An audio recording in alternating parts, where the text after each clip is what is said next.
Wa'lam, ini bagian akhir ya. Anna tafakkura qa'idun lil insan ila al khair wa daliluhu idza kana tafakkuran sahihan maqsudan bihi al firar min al khalqi ila al haqq wa taftish an aqrabi turqil wusul ila Allah azza wa jalla. Tafakkur itu adalah guide-nya manusia. Jadi yang bimbing kita itu tafakkur kita, yang kemudian menggait kita kepada yang baik.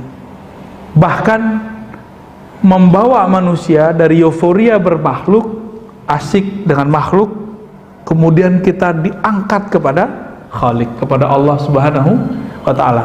Nabi Muhammad sebelum diresmikan sebagai Rasul, beliau kan dah Nabi. Apa amalan beliau?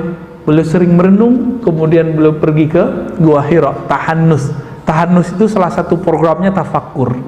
Dua, tafakkur, tadabbur, tafakkur, tadabbur.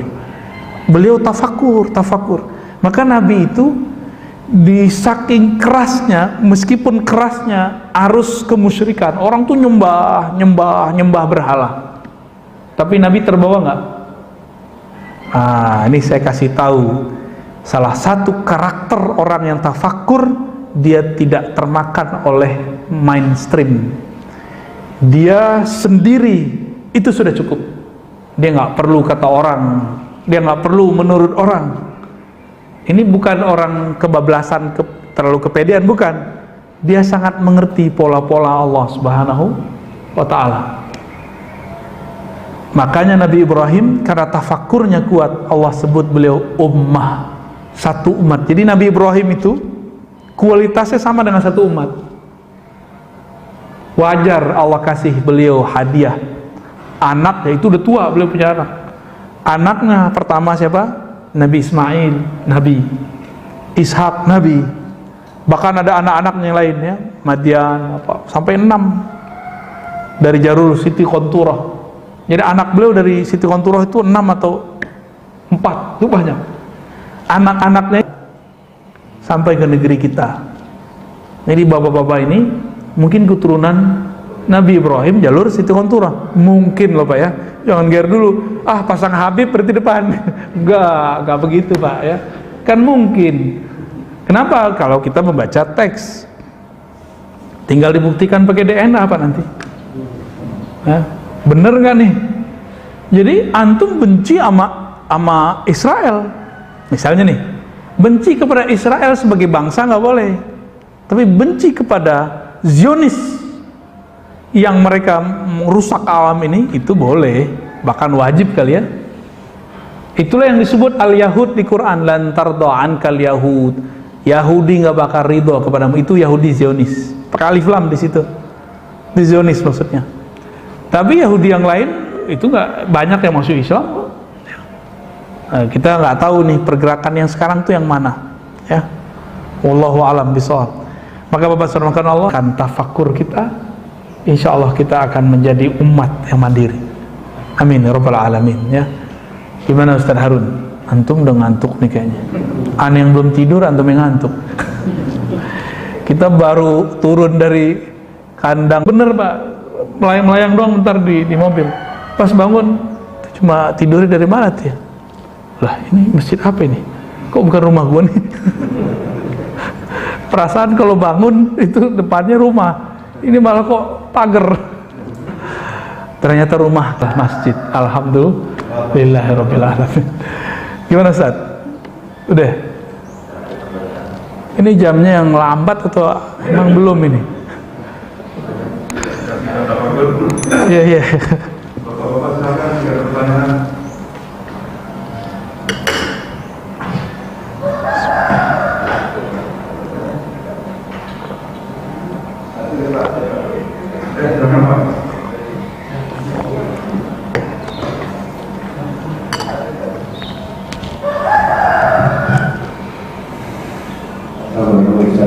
Waalaikumsalam warahmatullahi wabarakatuh. Saya pernah dengar ya, itu sebenarnya pada nurani sebenarnya.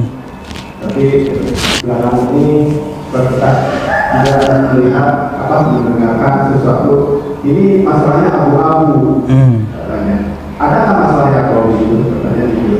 Jadi kalau ada nanya siapa yang abu-abu itu, karena kan hati itu nanya salah benar saja. Yang abu-abu itu harus nanya siapa, kepada siapa. Waduh, ini pertanyaan mau jadi wali nih. Wali murid.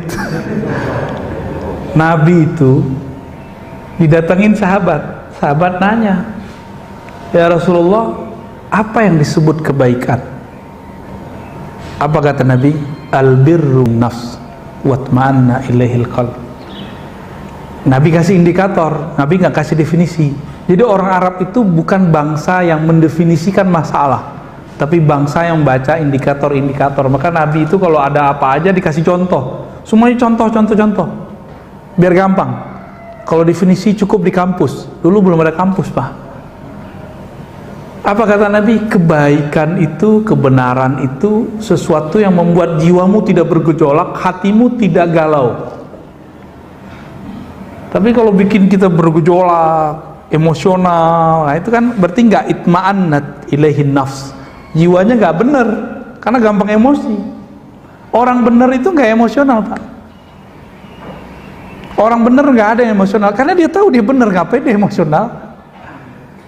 Orang yang emosional itu karena dia merasa kebenaran dia masih nanggung, terus mau direbut orang, mau dibatalin orang. Tapi orang yang tahu dia sudah benar, dia biasa aja, santai aja. Maka Nabi Muhammad SAW waktu sudah nyampe di Hudaybiyah, bentar lagi nyampe di Mekah, cuma 15 kilo lagi. Tahu-tahu ditahan, dibuat MOU 10 tahun lagi baru boleh masuk. Umar udah ngamuk-ngamuk. Nabi santai aja nggak? Nabi santai. Ntar juga selesai, kira-kira begitu. Nabi itu bergeraknya dengan kolbu, karena kolbu itu langsung di-guidance oleh Allah Subhanahu Wa Taala. Nggak pakai ini itu masih banyak. Nah, kebanyakan kita sekarang pakai ini doang. Nabi mengatakan istafti kolbak, tanya kolbumu. Lihat, nanya ke kolbu bukan nanti ada dia berbicara dengan suara wahai Ar-Razi. Nggak begitu Pak. Lihat dia berbicara, bagaimana bicaranya jiwa? Jiwa akan gelisah, berarti dia nggak nyaman. Nah itu namanya mintalah fatwa ke dalam jiwamu. Kalau dia gelisah berarti ada yang nggak beres. Tanya ke kolbu, was-was. Oh berarti ada yang nggak beres lagi. Kira-kira begitu. Nah, berdialog dengan diri. Bapak kalau jago gitu jadi waliullah Pak, bener. Serius, saya bukan main-main. Ini ilmu kewalian yang diturunkan Nabi ke sahabat. Wali begitu ilmunya. Cuma kan kita nggak melatih itu Pak, bener nggak? Saya nggak ngelatih itu, Bapak nggak ngelatih itu. Udah ustadznya udah nggak ngelatih, jamaahnya apa lagi? Akhirnya jamaahnya sama dengan ustadznya. Ustadznya emosi, jamaahnya emosi, ya lengkap sudah.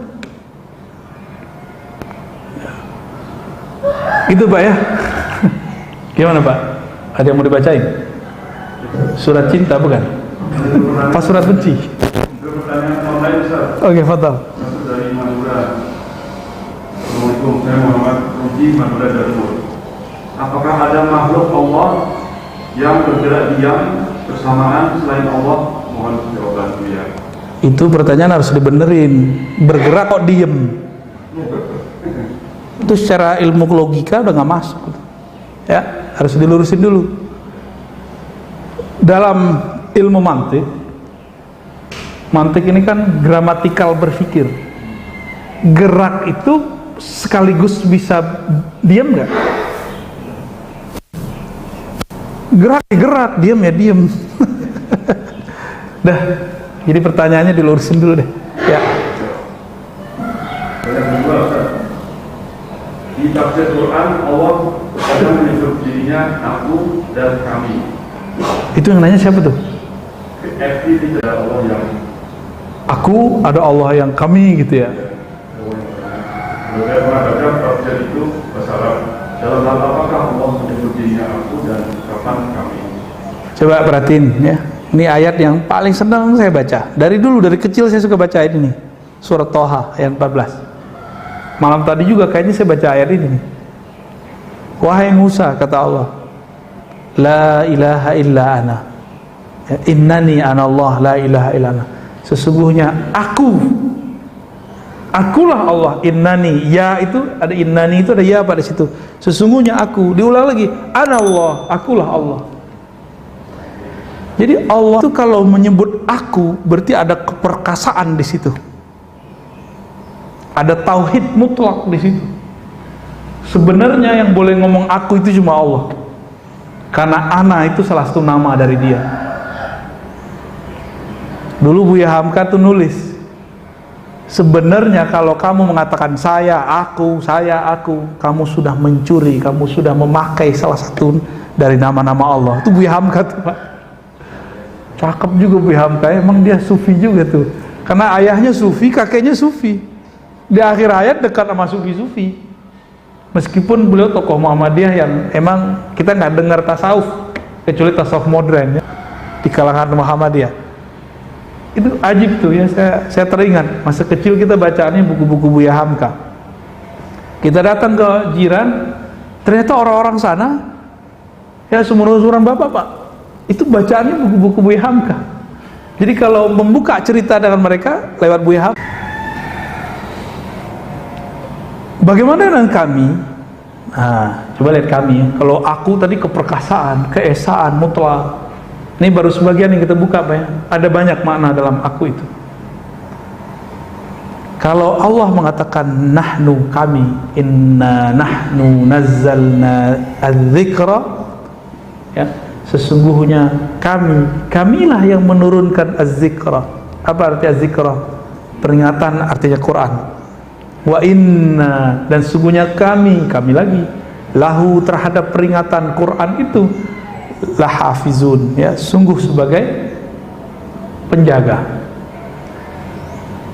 Saya mau tanya, adakah di alam semesta ini sesuatu yang tidak ada nur Allah dalamnya?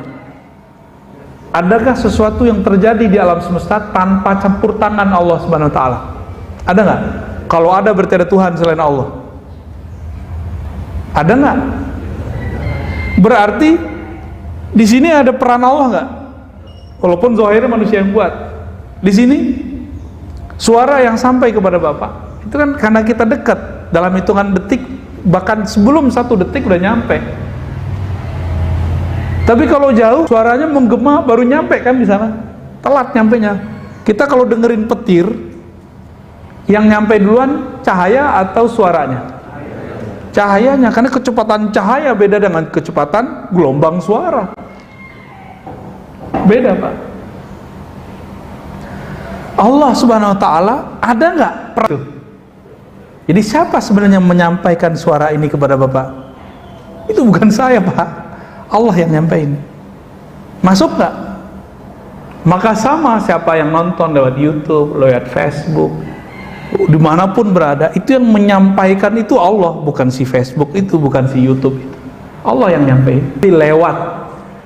Apabila Allah melibatkan perbuatannya, maka dia mengatakan kami. Paham? Kita ini, alam semesta ini perbuatan Allah. Apabila dia menyebut perbuatannya, dia sebut kami. Maka dia mengatakan keesaannya dalam perbuatannya, disebut tauhidul af'al. Tauhid dalam perbuatan. Terbersit sedikit saja, Pak. Bapak ini, antum ini berpikir apa yang dipikirkan? Ada pergerakan di alam semesta, 1 biji zarah saja, itu bukan campur tangan Allah, musyrik langsung. Gawat gak? Paham ya? Nggak ada. Bukan berarti kita fatalis, enggak. Kita sedang ingin menguji tauhid kita. Kira-kira seperti itu, Pak. Jadi keyakinan kepada Allah itu harus benar-benar bulat, sebulat-bulatnya, Pak. Nggak boleh sumbing dikit, nggak boleh. Sumbing dikit syak, nggak diterima oleh Allah Subhanahu wa taala. Maka niatkan kita ngaji ini memantapkan keyakinan itu. Yang keyakinan ini Bapak nggak dapat dengan sholat 1000 rakaat. Itu maksudnya tafakkur sesaat lebih afdol daripada ibadah 1000 tahun, ibadah setahun. Kenapa? Dengan mengaji begini, pola-pola berpikir yang mantap, yang sahih tercipta nggak dari tadi? Tambah yakin nggak beragama? Tambah yakin nggak beropini? Insya Allah ya. Tadi nggak kebayang jihad, pas kita colek pada siap jihad Pak. Tapi jihad yang benar. Jangan ngaji jihad dulu sebelum ngaji bab toharoh. Jangan ngaji jihad dulu sebelum ngaji bab tentang qisas. Jangan ngaji jihad dulu kalau belum belajar tentang akhlak, belajar tentang bab ikhlas.